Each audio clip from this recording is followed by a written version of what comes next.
Yo soy Alberto Osorio y estás en 10. Hoy, en 10, estará con nosotros Esperanza Romero Díaz, una de las periodistas más reconocidas en el ámbito de la investigación en Jalisco. Pronto será galardonada con el Premio de Periodismo Católico 2015. El tema de hoy en el programa es Periodismo en Jalisco, cobertura en zona de riesgo. Quédate en 10 con Alberto Osorio. Comenzamos. ¿Qué tal? ¿Cómo le va? Muy buenas noches. Estamos en esta nueva entrega de En 10. Este programa que corre por la plataforma digital, con el gusto de poderle saludar esta noche y con el gusto de recibir a una de las periodistas más destacadas de la zona metropolitana de Guadalajara, del centro occidente de la República Mexicana y por supuesto de alguna forma de todo México, Esperanza Romero Díaz. Seguramente que usted ha escuchado o ha leído o la ha visto en algunos de los foros en donde ella se presenta, en donde escribe o en donde participa, ya sea a través de radio, televisión o prensa escrita. Fíjese que en esta ocasión invitamos a Esperanza Romero Díaz porque coinciden algunas cosas que son por demás interesantes en el desarrollo profesional de un periodista. Ella está cumpliendo 29 años de labor periodística. Coincide también que en 2015 se le otorga el galardón de un premio que entrega la Arquidiócesis de Guadalajara al comunicador católico, así se le denomina. Esperanza, ¿cómo te va? Muy buenas noches. Beto Osorio, muy buenas noches, gracias por la invitación y felicidades por este proyecto, felicidades a Proyecto 10. ¿Por qué no nos platicas? Ponnos en contexto, ubícanos. En contexto de este premio, de este reconocimiento que me siento muy honrada de haber sido elegida para recibirlo en esta su edición número 15. El próximo lunes 6 de julio a las 19 horas en el Seminario Mayor se hará la entrega de este premio que en su edición número 15, como ya dije, se le entregará al periodista Agustín del Castillo, a tu servidora, y también se entregará a Ediciones Paulina como una institución que hace ya algunos años, no tengo el dato preciso, me lo informaron por parte de la Arquidiócesis, que es el que ya algunos años se le otorga también a alguna institución que promueve los valores que de acuerdo con la Arquidiócesis, que de acuerdo con la Iglesia Católica, va de acuerdo con precisamente los valores fundamentales para la Iglesia. Y en este caso corresponde para la ceremonia del próximo lunes a Ediciones Paulinas. Y se lo entregarán también a Guillermo de la Mari. El próximo lunes, como ya lo comenté, es el premio José Ruiz Medrano. Lo han recibido destacados periodistas de la localidad. Creo yo que destacados periodistas no lo han recibido aún y que, como en todos los premios, ni están todos los que son ni son todos los que están. Sin embargo, el que me hayan elegido, insisto, me llena de orgullo, de satisfacción. Yo considero, Alberto Osorio, que los premios son una palmadita, un apapacho, un aplauso, un apretón, un empujón, un estímulo, pues un robustecer la egoteca, lo he dicho, pero siempre me queda también esa sensación de que hay otros compañeros que tienen más méritos, que tienen trayectorias muy destacadas y que aún no han sido reconocidos, pero bueno, en este camino hoy me tocó y por supuesto que además de orgullosa, pues estoy agradecida. Bueno, por lo pronto, felicidades a ti y a todos los que van a recibir esta premiación que entiendo es un certamen o una propuesta que organiza totalmente la Arquidiócesis de Guadalajara y en efecto, o sea, tú te pones a analizar qué ocurre en los medios de comunicación. No es muy común que una institución convoque a los comunicadores para reconocerlos en su labor cotidiana. Máxime, por ejemplo, si tomamos en cuenta lo que está pasando en este momento, ¿no?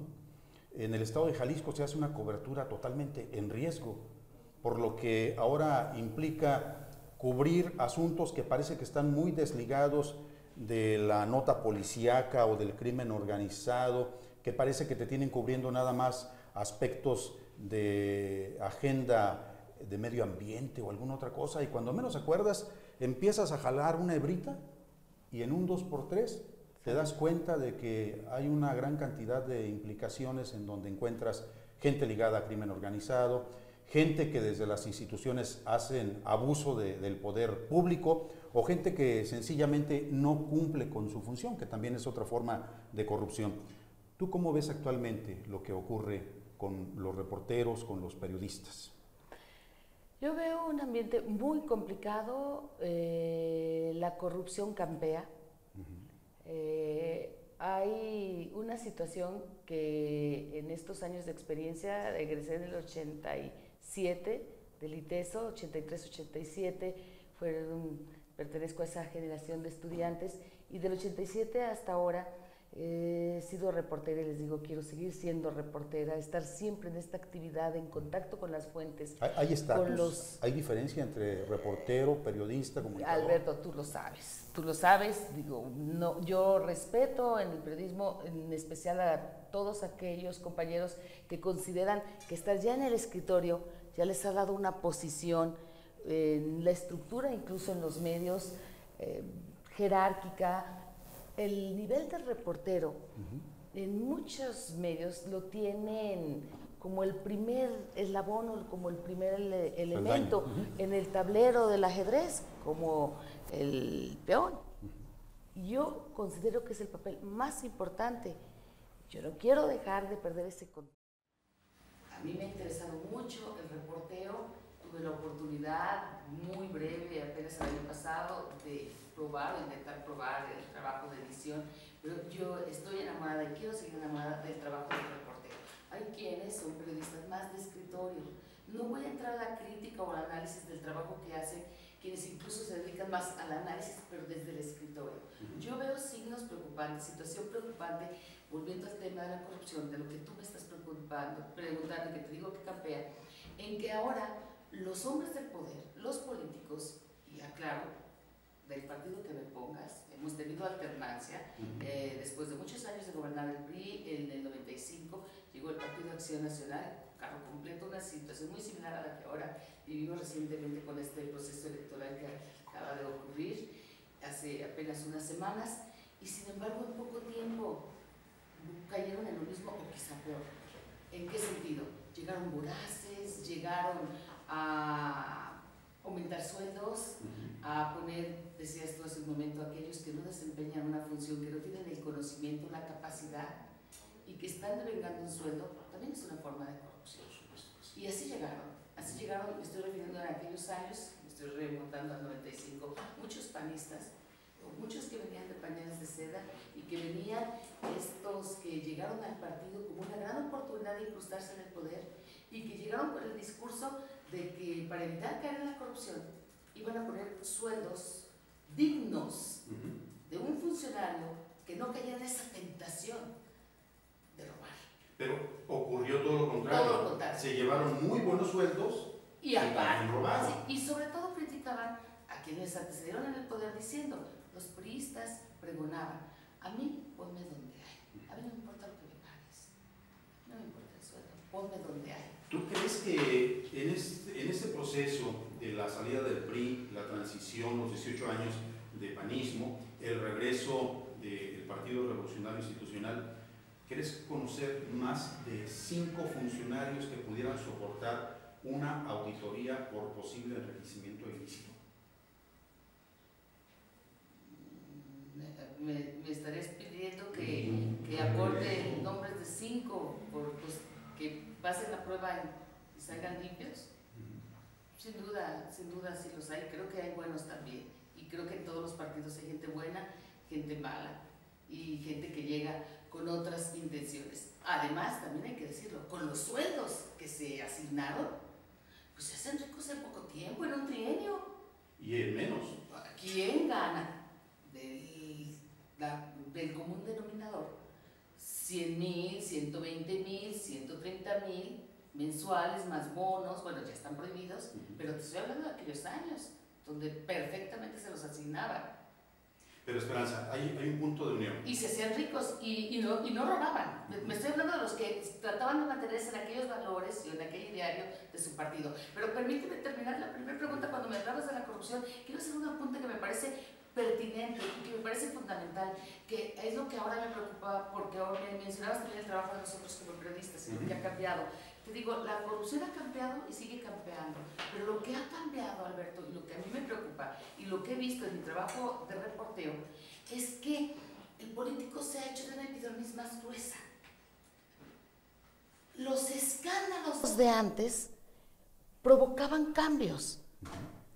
Los escándalos de ahora no pasa de ser el comentario del día, la nota de 8 quizá, y una más.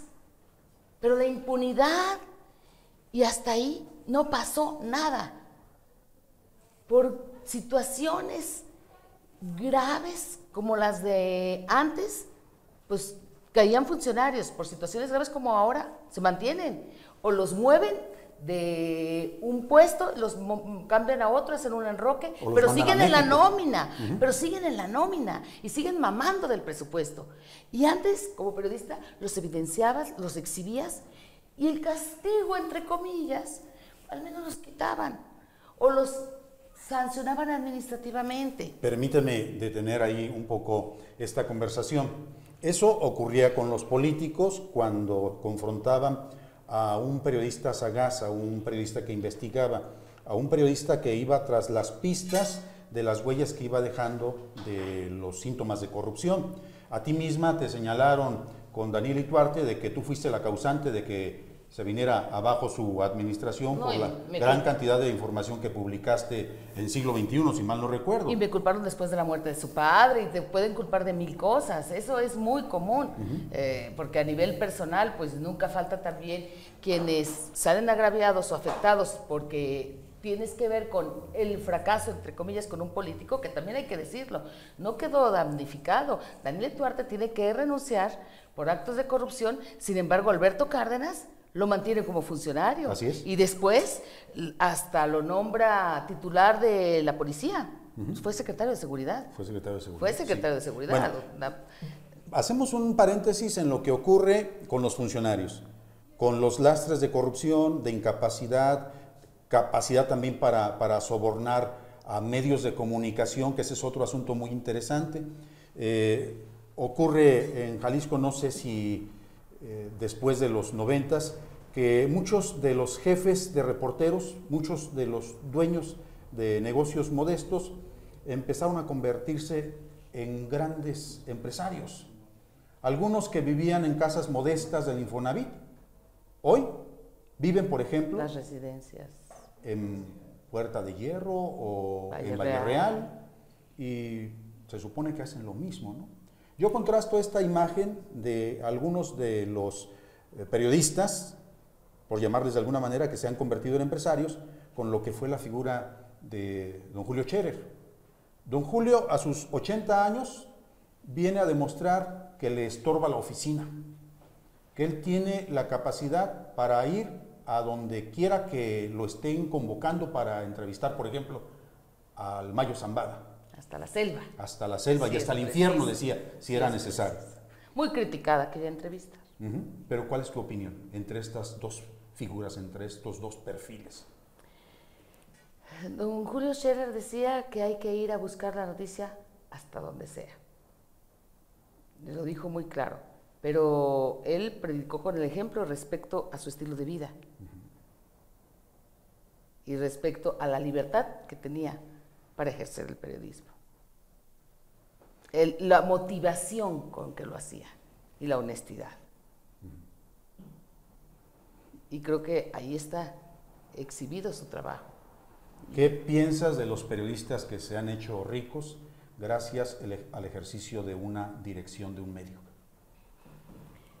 Hay medios que pagan muy bien, que así como hay diputados o regidores o políticos que muy bien pagados, cuando te hacía comentario que sí conozco casos que te pudieran soportar una auditoría de enriquecimiento explicable ¿O inexplicable? No, explicable, cuando hablamos de personas honestas, con esos sueldazos, con esos aguinaldos de 60 días, con esos incluso estímulos al trabajo, porque insisto, ya los bonos están prohibidos, colocados en el sistema por años y por años, o que brincan de una regiduría a una diputación. Creo que ahí es un tema aparte.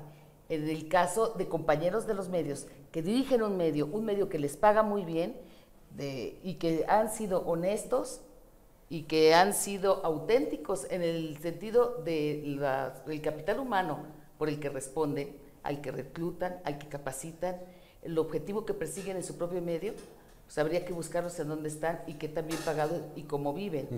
Pero a aquellos compañeros de los medios que se han servido de los medios para enriquecerse con comisiones, es allí, con el lado oscuro. Yo es aquí a donde voy y que creo que eso tiene que ver con la corrupción y creo que hay que distinguirlo. Tú sabes que hay medios que pagan muy bien. Sí. Y eso, cuando es transparente y es cartas abiertas, yo, por ejemplo, lo he dicho, a mí en el periodismo me ha ido muy bien, me fue muy bien mientras estuve en nómina, mientras trabajé en empresas donde me pagaban bien, en medios electrónicos sobre todo, donde pagaban muy bien el tiempo al aire y dejaron de pagarlo así. Quien sigue en estos medios en los que yo estuve, si pagaban como pagan ahora como pagaban antes, sí supongo que tienen lo suficiente como para no amasar una gran riqueza, pero para vivir no holgadamente, sino más allá, con el paso del tiempo. Te estoy hablando de décadas de trabajo, sí, pero ojo, aquel periodista que amasa una fortuna a través de cantidades que llegan de forma oscura, bajo la mesa, y que no es de cristal, por la entrevista, por la comisión, por la entrevista pagada, que no es pagada, que no se factura, o que si bien entra al medio, pero tú resulta que no eres director, eres comisionista. Creo que ahí es donde ya se pierde. No es compatible el trabajo del periodista con el trabajo del conductor de un programa, llámese radio o televisión, y comisionista. Tú mismo aquí, dirigiendo un espacio televisivo, no te concibo haciendo promoción de ventas o de patrocinios y buscando una comisión por tales espacios, porque eso necesariamente limita tu libertad y te compromete. Y hay muchos compañeros en el medio que así trabajan y que de eso viven, pero son muy cínicos también. ¿Es una forma de la ley del chayote? ¿Es una forma nueva, novedosa? No, pues ¿o es la misma? No, ya está muy refinada, porque además han caído en la sofisticación o en el cinismo. Es pregunta, me adivinaste el pensamiento. Ay, Alberto, simple y sencillamente, deben tener sus veladoras encendidas con todos. Y este escenario, el que acabamos de vivir en la reciente elección, no lo tenían previsto, ni las casas encuestadoras. Si te parece, vamos dejando en paz a los cínicos. Platícame. Pero que sí quede claro, creo que en todos lados, en todos los gremios, en todos los sectores, así como se cuecen habas, también hay personas honestas, impulsadas por genuinos sentimientos de salir adelante, de justicia, de valores para alcanzar la igualdad. Sí, no soy una romántica. No, pero sigo decir creyendo. Que eres pura. Hago honor a mi nombre. Yo sí renuevo mi esperanza y me sigo sorprendiendo, indignando con las cosas que pasan, pero además me anima a ver que hay en el medio, yo encuentro ahora más periodistas jóvenes interesados en denunciar, en comprometerse, o no sé si también es esto de las redes sociales. Yo encuentro muchos en nómina. ¿De los nuevos? ¿De los jóvenes? No. ¿De los jóvenes periodistas? No, de los jóvenes. Ah, de los viejos. No sé qué tan viejos, pero sí encuentro.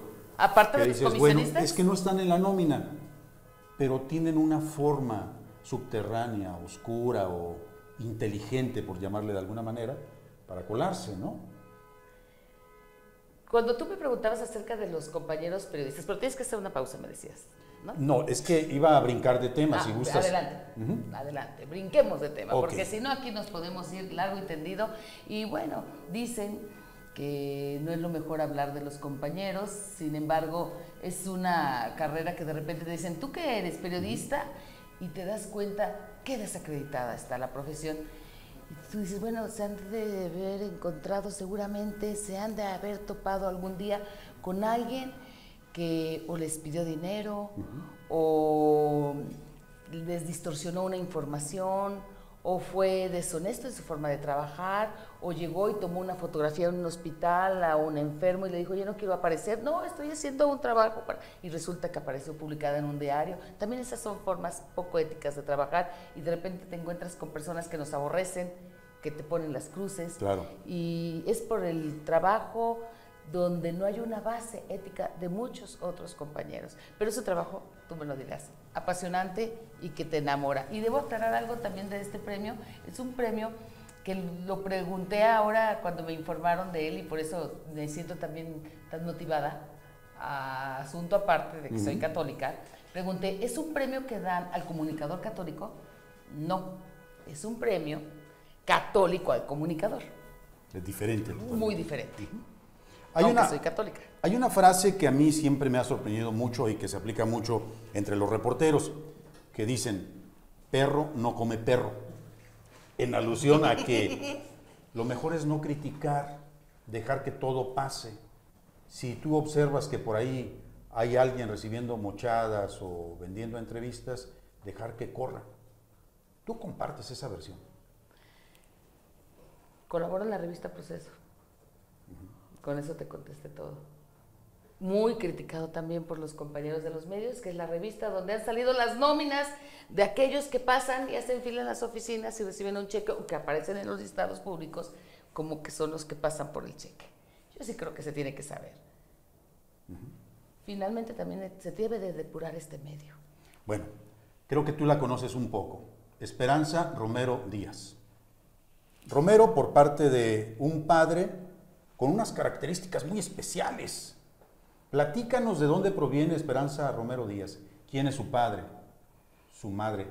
Esperanza Romero Díaz. Mi padre, un hombre de 77 años de edad, que ha vivido la vida con la característica de hacer, desde que él tiene uso de razón, lo que quiere. Un hombre muy mimado, muy educado en lo que es precisamente los fundamentos de una iglesia católica. Él sí viene de una familia sumamente religiosa. A propósito del tema, me lleva también a la parte religiosa, porque te decía hace unos minutos, soy católica, a diferencia de la mayoría de mis hermanos, porque mi madre, que nace en el seno de una familia católica, también profundamente religiosa, mi mamá deja el catolicismo, rompe con la iglesia, y mi mamá funda una de las iglesias más importantes en Guadalajara, un centro cristiano, del cual expulsan con motivo de mis 15 años, dado que yo quise, estudiante de un colegio de monjas, una misa católica. Y mi mamá consideró, casada con un hombre católico y con una hija en un colegio católico que estaba afín con la educación católica, tan es así que continúa en el catolicismo a pesar de haber estudiado con mi madre la Biblia, con testigos de Jehová, con bautistas, metodistas, y haber conocido un poco, una salpicada, si tú quieres, de algunas religiones y algunas doctrinas. Permanecí en el catolicismo. Mi mamá tuvo sus razones muy profundas para romper con la iglesia, a pesar de ser profundamente religiosa. Ahí viene, volviendo quizá al punto pues del catolicismo. Mi padre, un hombre peculiar, donde heredé quizá de él, pues la formación que él nos dio me permitió en este trabajo del reporteo. Les digo que pocos entrevistados me imponen, me causan que me dé timidez preguntarles o animarme a acercarme a ellos. El estilo de vida, la forma de vivir que fuera de lo común. Pero tú provienes de dos seres muy disímbolos. Muy disímbolos. Y eso enriquece. Pero espérame, por una parte está tu padre, lo refieres tú como una persona profundamente católica. Profundamente católica. Pero le gustaba jugar. Sí, Sí, le gustaba, Le gustaba hasta la apostar. fecha, hasta la fecha, hasta la fecha le gustaba y le sigue gustando, y yo creo que seguirá gustándole genio y figura hasta la sepultura. Tu madre. Mi madre, una mujer que decía, me casé con tu padre porque a las 12 del día rezaba el rosario. Y luego le falló cuando se dio cuenta de que se iba a jugar. Mi padre hasta la fecha sigue siendo profundamente religioso y hace vigilia todos los viernes de todos los días, de todas las semanas del año, no solo en Cuaresma. O sea, mi papá tiene su formación aparte, él no considera que apostar y jugar sea pecado. Él tiene un estilo de vida muy peculiar, insisto, él es un hombre sumamente caritativo, muy generoso, muy sagaz, muy inteligente, muy intrépido. Mi mamá, una mujer sumamente recta, enérgica, muy autoritaria cuando había que serlo, una mujer sumamente disciplinada. Tapatía. Y honesta. Sí. Porque yo ¿La conociste? recuerdo... No, lo que pasa es que de alguna forma las generaciones tienen mucho que compartir. Y cuando tú dices eso, pienso forzosamente en mi madre, en mi abuela, que eran de un perfil tremendamente fuerte. Hace 10 años que murió mi madre, ella nació en el 35, nació en Carboneras, Jalisco. Ajá. Hija de una maestra rural, una mujer muy poética, amante de la lectura y la escritura, leía mucho, una mujer muy preparada para su época. De ella quizá heredamos el gusto por la lectura, no solo sus hijos, sino también sus nietos. Y mi papá, pues te digo, otro estilo de vida, de ver la vida de otra manera, sin las normas y las reglas, ni los estándares, y el contraste de lo que es el deber ser, la disciplina. Mi mamá era una mujer sumamente estricta. Pues lo que pasa el es balance que, necesario. Analizando a las dos personas, uno se da cuenta en parte del por qué este perfil de Esperanza Romero Díaz como una reportera intrépida, capaz de exhibir a un alcalde en plenas funciones cuando llega con niveles de popularidad tremendos al ejercicio del gobierno. Y después también vale la pena preguntar, por ejemplo, en medio de esta situación de tipo familiar, ¿qué pensaron tus padres cuando tú les anunciaste que ibas a ser reportera? ¿En qué momento ellos denotaron quizá algún miedo por lo que tú hacías o por las personas a las que criticabas, a las que cuestionabas? ¿Hubo miedo? Mi papá hasta la fecha me suplica, hija, por favor, no hagas cosas peligrosas, hasta la fecha. Pero en su óptica todo es peligroso. ¿En qué sentido? En que él sabe que a final de cuentas, si hay corrupción, es porque es tolerada. Si ocurren esos desvíos, los actos de peculado, las sustracciones, el robo de documentos, si hay simplemente desorden administrativo, ya no hablo de más en una dependencia, es porque a la cabeza o no le importa, o de hecho hay una instrucción para que así suceda. Recordemos que a río revuelto ganancia de pescadores. Entonces, él ha sido de la idea, él hubiera preferido que yo fuera reportera de espectáculos o de otros temas. Estarías con Pati Chapoy, seguramente. De temas light. Él me pedía, y hasta la fecha, no te metas en cosas complicadas, conocedor de cómo se mueven las esferas del poder, pues, y también de los riesgos y de la línea tan ligera que hay a veces entre una esfera y otra, y cómo ha permeado los grupos delincuenciales a través del dinero para las campañas. Pues, ¿cómo ha llegado el dinero? Mi papá, desde el juego, en el juego, que es una actividad clandestina, allí confluyen otros sectores. Y desde allí te das cuenta que hay personajes oscuros que a la hora que el gobierno les quiere dar guante, ¿cuántas veces ha sido en un palenque, en una feria? ¿Y cuántas veces no han patrocinado campañas de todo tipo de partidos? Así es. Basta pensar.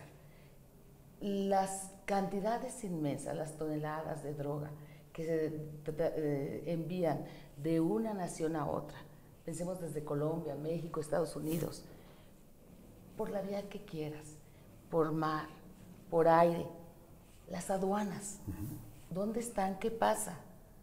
Por supuesto que todo es una red de corrupción. Es un poderío enorme. ¿Y quién mejor que tú lo sabes, que eres experto en temas policíacos y en temas de seguridad? Entonces, a mí sí me pidieron ambos, en vida de mi madre, que por favor no hiciera investigación de asuntos de narcotráfico, de asuntos de delincuencia organizada, de asuntos de este tipo de criminales. ¿Por qué? Porque normalmente tienen ligas, nexos con el poder. Es que ese es el problema, era precisamente como iniciamos esta conversación esta noche, ¿no? Empiezas investigando un caso de la contaminación de un río o de que por ahí alguien se voló unas cuantas hectáreas que pertenecen a tal ejido, y cuando menos acuerdas empiezas a estirarle a esa hebra y poco a poco te va llevando a terrenos inhóspitos y hasta peligrosos. Dame más referencias de Esperanza Romero Díaz. ¿En qué sueña Esperanza? Mira, yo sueño en un país con justicia social. Yo sueño en un país en donde no haya tantos mexicanos en condiciones de pobreza, donde no exista la pobreza extrema, donde el nivel de educación se supere, donde los maestros cumplan con el calendario oficial del ciclo escolar, No lo es cual este implica, país, entonces. lo cual implica, Beto, que no están manifestándose en las calles, que no están bloqueando la ciudad judicial en Jalisco o en Oaxaca, están prácticamente paralizando el Estado y las actividades. Pero o cuando en lo la hacen hay Ciudad de razones México. también. Pero eso implica llegar a acuerdos y que la reforma educativa, más allá de lo laboral, sea una reforma en verdad de calidad en la educación. Si México logra tener una reforma educativa donde mejoremos nuestro nivel de educación, México mejorará necesariamente. Tenemos que buscar calidad de vida, bienestar, justicia. Esas frases que suenan tan de cajón, yo sí sueño con ese futuro para mis hijos, para mis nietos. Sueño con igualdad, con justicia, con libertad, con seguridad. Yo jamás pensé, cuando nació mi hija mayor, hace 23 años, que algún día pensaría en llamarle, oye hija, hoy no vayas a las plazas comerciales. Posiblemente hay operativo. El Mencho está enojado. No sabemos si va a caer Luis Carlos Nájera. No sabemos si lo va a sostener más Aristóteles. Hay por ahí narcomantas. Mejor no te arriesgues. Y me dicen, oye, ¿tú le dices a sus hijos que no vayan a lugares públicos? Yo jamás pensé que en Jalisco llegáramos a tener estos tiempos. Desapariciones forzadas, levantones, 2,300 en Jalisco.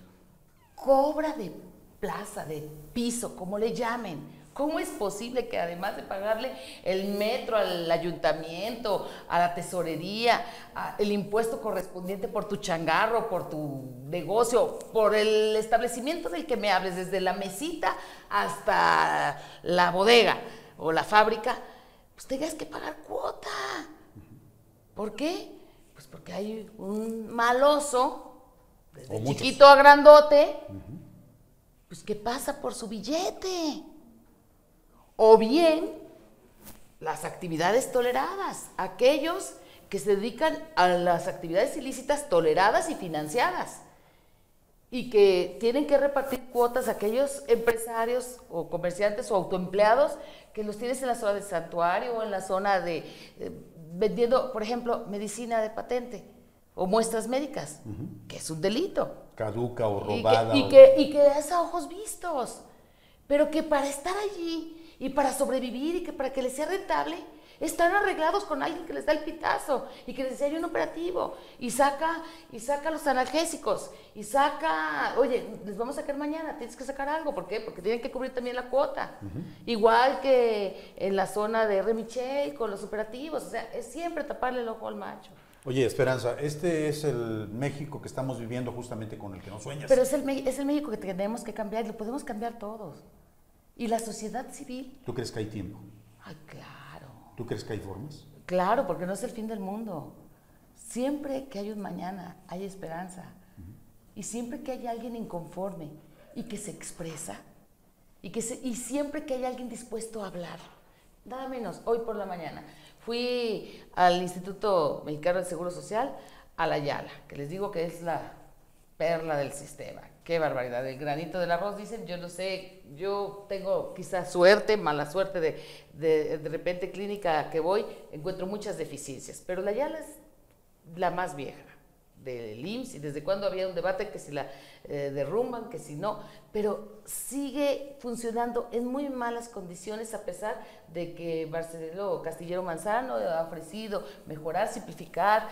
No es posible que desde que llegas te encuentras a personas muy de edad avanzada, de la tercera edad, mayor desde 60, 70, 80 años, que están solos o acompañados por alguien, pero normalmente va la pareja, la mujer de 60, el hombre de 80, que tienen que subir y bajar, y vaya y saque una copia, y vaya por el sello de vigencia, y no está el personal de vigencia porque está en junta.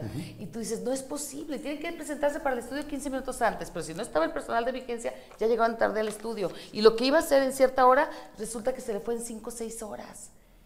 Eso es calidad en la atención, eso es trámite burocrático, esto es lo que se tiene que desaparecer. ¿Por qué no desaparece? Yo me pregunto, salgo a ver el negocio de las fotocopiadoras y digo, bueno, ¿por qué no le pueden sacar la copia al estudio sin el sello de vigencia? ¿Por qué no pueden checar en la computadora electrónicamente que esté vigente? ¿Por qué tan burocrático? ¿Por qué estar, que ese empleado que está cobrando un sueldo que a todos nos cuesta, o a todos los que cotizamos al IMSS, ¿por qué estarlo empleando en eso, en el área de archivo y no en otras cosas?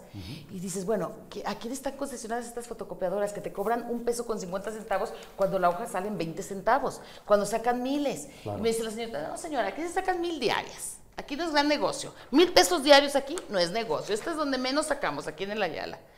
Y pregunto, bueno, ¿y por qué necesariamente para cualquier estudio te piden copia? He investigado en otras clínicas y en otros lugares, no te piden copia de todo. Es que les guardamos sus resultados, ¿qué tal si se le pierden? Y cuando llegas a consulta no encuentran los expedientes. Mira, Alberto, de formación profesional, siempre lo pienso, lo reconozco ya después de 28 años de reporteo, lo reconozco también. Piensa mal y acertarás, nos movemos siempre. Yo me he tratado de especializar en temas de corrupción y tengo muchos años buscando siempre el asunto de la corrupción. Yo jalo el hilito de los temas de corrupción donde está el dinero, porque creo que es allí donde encuentras mucho. Al final de cuentas, todos confluyen, ¿no? Y resulta que pienso, bueno, o el de las copias, el que tiene la concesión, tiene una tajada, se mocha, como dicen vulgarmente, con el de tal área de archivo, con el de tal área de rayos X, para que me mandes a todos a que saquen copia de sus resultados. Porque ¿cómo es posible que tengas que dejar copia de todo? Solo allí en el Ayala, es donde lo he observado. Hubo donadores de sangre hoy. Estaba una señorita que dice que trabaja en MBS, locutora, indignada. Dije, mira, qué bueno. Hablando de si hay cambio, ella indignada, que conoce sus derechos, fue y levantó la voz con el subdirector, como la levanté yo para que enviaran a alguien al área de archivo. Yo la levanto como ciudadana común, como todos tenemos derecho. Claro. Ella fue ya con la calidad de trabajar en medio de comunicación. Son estilos. A mí no me gusta por donde ando decir trabajo en tal lado o soy periodista, porque luego actúan en función del medio. Y es tanto como charolear, o es tanto como buscar un trato de privilegio, y creo que no va por ahí. Sin embargo, el dato, nada más para cerrarte este pequeño paréntesis, estaban 4 personas que quisieron ir movidas de un sentimiento muy altruista, muy genuino y encomiable, a donar un poco de su sangre. Qué bonito. Desde las 6 de la mañana. Eran las 11 y no se podían retirar. Ah, caray. Los trámites administrativos. Entre la entrevista, entre que permite un momento, el examen a ver si su calidad, si sale aprobada después de los filtros. Y ahorita, 5 horas y no podían hacer la donación de sangre. Así nos encontramos por todos lados a nuestras autoridades, con el discurso, no hay cultura de la donación, no hay la bondad, el altruismo, la generosidad, pero no tenemos instituciones con ganas de hacer su trabajo. Esperanza, tenemos que cerrar en 1 minuto. Dime qué te da miedo. ¿Qué me da miedo? La enfermedad, el hambre, la traición,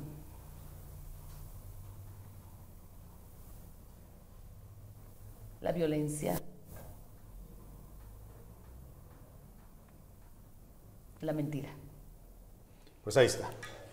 Muchísimas gracias, Esperanza Romero Díaz. Felicidades por este reconocimiento que vas a recibir el próximo lunes y estaremos al pendiente para volverte a invitar de nueva cuenta aquí en el programa de En 10, si te parece. Muchísimas gracias. Gracias, Alberto Osorio. Gracias, Proyecto 10. Gracias a usted por el favor de su atención y lo esperamos en la próxima entrega de En 10, esta propuesta que corre a través de proyecto10.mx. Muchas gracias. Yo soy Alberto Osorio y estás en 10.